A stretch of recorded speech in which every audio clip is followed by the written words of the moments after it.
नाके माँ तोरे नथली रे जो ही गजब के दिखथे, माथे माँ तोरे टिकली वो रानी गजब के दिखथे। नाके माँ तोरे नथली रे जो ही तो हीला खुलथे, माथे माँ तोरे टिकली वो रानी गजब के दिखथे। आहा पाँव के पैरी मन के मोर बैरी बैहा बना दिए वो मोरे राम कली।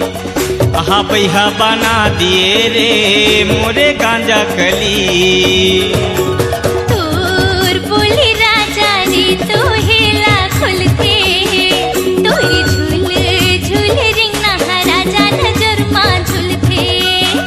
तोर बोल राजा रे तो हेला खबथे, तोरी झूल झूल रिंगना राजा नजर माँ झूलते। ये फूल फुलवारी मन दिया तिरवारी माँ झूलना झूलबोगा चलना साजा तरी। ये झूलना झूलबोगा चलना साजा तरी।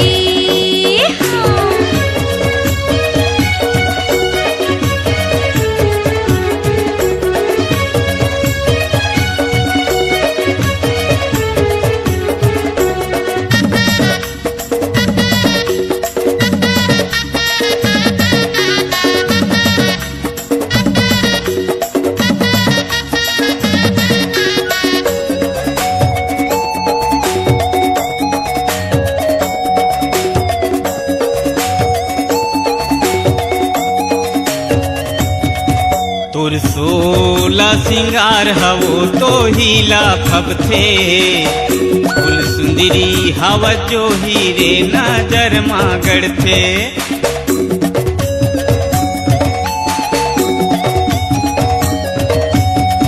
तोर सोला सिंगार हवो तो हीला खबथे, फूल सुंदरी हवा जो हीरे नजर माँ गढ़थे। आहा बैरी जमाना बन के दीवाना मारा थे ताना वो मोरे गांजा कली। आहा मारा थे ताना रे मोरे राम कली।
तोर मांग हवे सुना वो सिंदूर के बिना, तोर कहीं नहीं गति वो पति के बिना।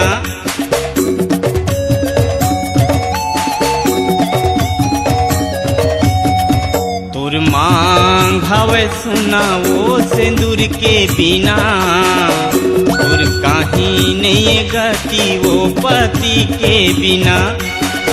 आहा पति बना ले बिहावरा चाले चल मोर संग माँ वो मोरे गांजा कली। आहा चल मोर संग माओ मोरे राम कली। नाके माँ तोरे नथली रे जो ही गजब के दिखथे। और माथे के टिकली है वो गजब के फबथे।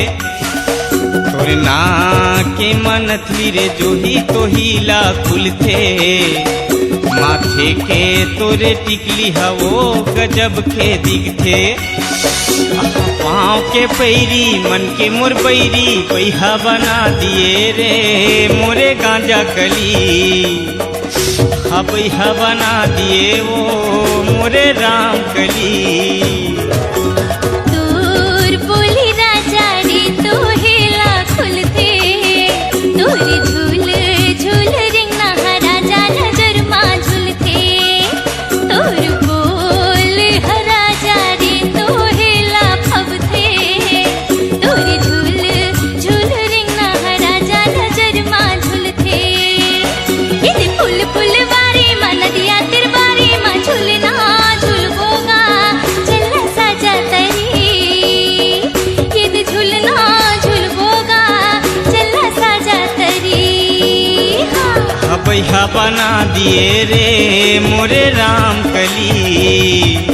यदि झूलना झूलबोगा चलना साजा तरी।